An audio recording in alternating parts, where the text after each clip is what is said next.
السلام عليكم احلى متابعين. النهارده عايزين نعمل صدور دجاج اللي هي الزنجر اللي احنا بناكلها في المطاعم. قبل ما نعمل صدور دجاج الزنجر اللي احنا بناكلها في المطاعم، الاول هنخش على التتبيله. التتبيله عباره عن ايه؟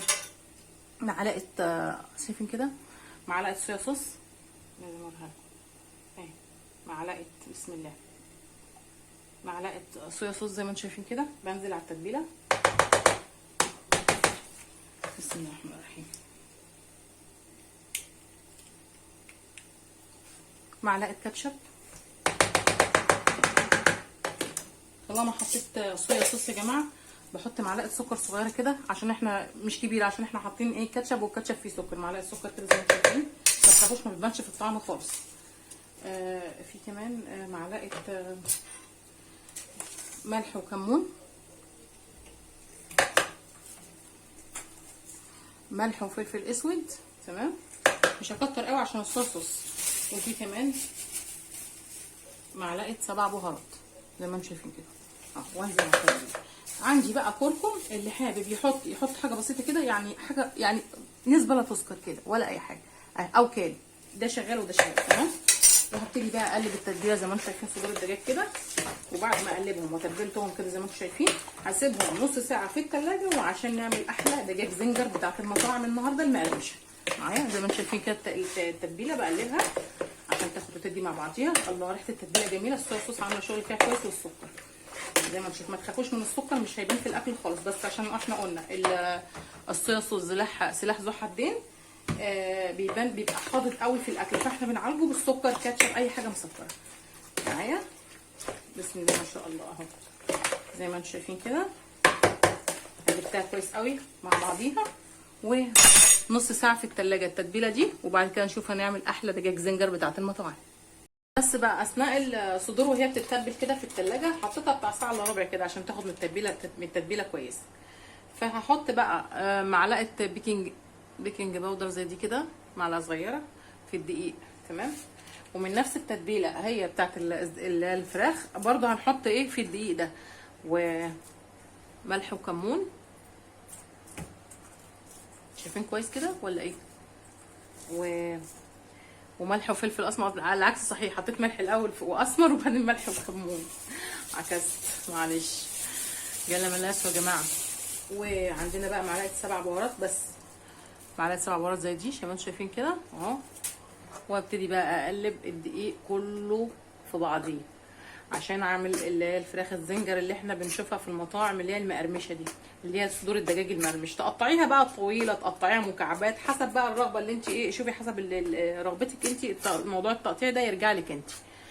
تمام، انا الاول قبل اي حاجه شطفت الفراخ طبعا عشان ما اغطش في المقطع الاولاني. انا شطفت الفراخ كويس قوي، وبعدين تبلتها حطيتها في التلاجة معايا. المهم الدقيق ده بقى هنقسمه على نصين، ادي نص ونص. ليه شفنونه؟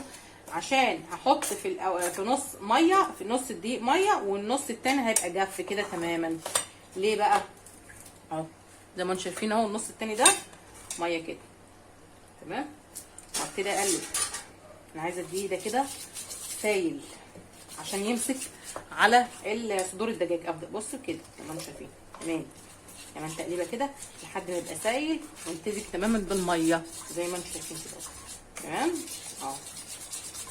لسه برضو تقيله الخليط ده، انا عايزاه كده مش تقيل، عايزاه كده يبقى يعني ايه، ولا تقيل قوي ولا خفيف قوي. تمام، زي حتى يعني اتقل من، يعني اخف من خليط الكيك كده شويه معايا اهو. بسم الله. افضل بقى اقلب كده زي ما انتم شايفين لحد ما دي يمتزج بالايه، بالخليط كده، علشان اعمل فراخ زنجر اللي هي بتاعت المطاعم المقرمشه. تمام اهو. افضل اقلب كده لحد ما ربنا ايه يهديها وتفضل ايه في تكتلات. انا هفضل اقلب. بص انا هفضل اقلب بقى لحد ما التكتلات دي تروح، وبعد كده هنشوف هنعمل ايه. زي ما انتم شايفين بقى صدور الدجاجه اهي خدت التتبيله. في واحده جربتها لقيتها خفيفه، العجينه دي اللي انا عملته ده خفيفه، جربتها فانا تقلت الدقيق شويه في الفاصل كده وقلبته. وبعد كده هنزل كده زي ما انتم شايفين اهو بالخليط ده. وبعد ما انزل بالخليط ده زي ما انتم شايفين كده، هروح نازله الدقيق معايا واروح معفراه بالدقيق كده كويس قوي كده عشان الكراست ده يمسك عليه معايا، وانفضه. انا عايزاه مقرمش، عايزاه زنجر زي اللي بجيبه من المطاعم، فلازم هي الخطوه دي تعمليها معايا. اهو الزيت بيحمى اهو بدا خلاص يسكت صوته كده، صوته خلاص بدا يهدى اهو. واروح بقى ايه نازله كده مغمساه في الدقيق جامد قوي كده بعدين شربت التتبيله. المعديه كلها بقت فيها عجينه تمام. واروح نازله على الايه على الزيت، واعمل واحده كمان اهي. صدور الدجاج بقى تقطعيها عشوائي، تقطعيها مستطيله، تقطعيها مكعبات، ليكي بقى مطلق الحريه انت بقى وايه وهواكي معايا. واروح مغطسه كده ومبطناها خالص كده بالدقيق اللي انا عملته، تبلته نفس التتبيله اللي انا كنت متبلاها بصدور الدجاج، بس طبعا ما عدا الصويا صوص وما عدا الكاتشب لان دول سايلين ما ينفعوش في الدقيق معايا.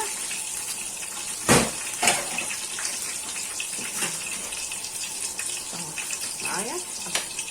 ابتدي بقى ايه اعفرها تمام اهو تعفيره كويسه، وانزل على الزيت السخن واحده كمان اهو.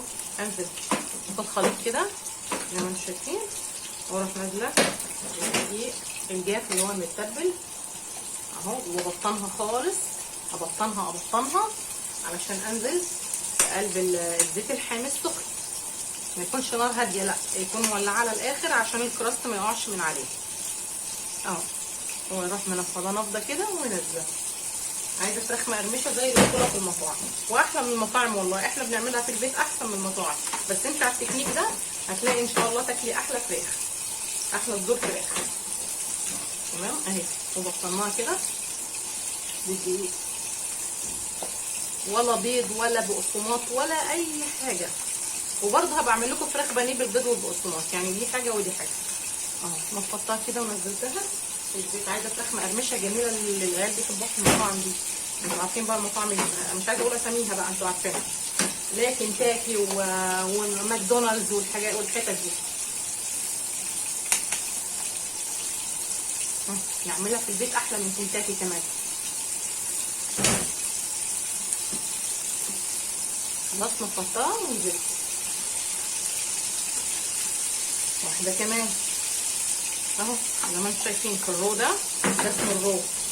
وانزل هفضها كويس عشان السوائل اللي فيها دي، وانزل هبطنها بالدقيق كمان اهو.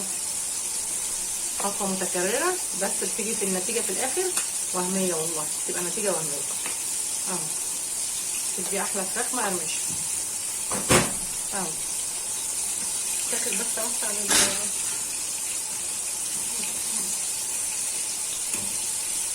بس بقى دي من العجين ده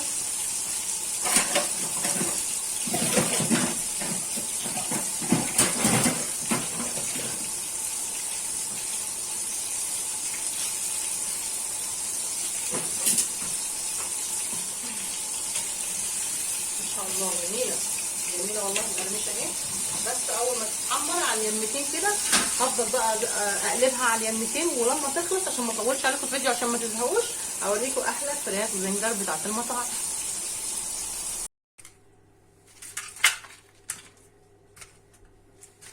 ده كان فيديو النهارده عن الفراخ المقرمشه اللي هي الزنجر بتاعت المطاعم بتاعت كنتاكي اهو زي ما انتم شايفين كده. سامعين صوت القرمشه؟ شايفين اهو اهو. احلى فراخ زنجر تاكليها.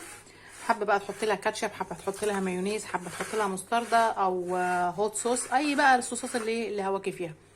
واحلى فراخ زنجر النهارده احسن من كنتاكي. اتفضلوا معانا من كنتاكي والمطعم التاني اللي هو ماكدونالدز. معلش انا اسفه، انا قلت مطاعم، انا اسفه يعني. المهم زيهم يعني، بالهنا والشفا.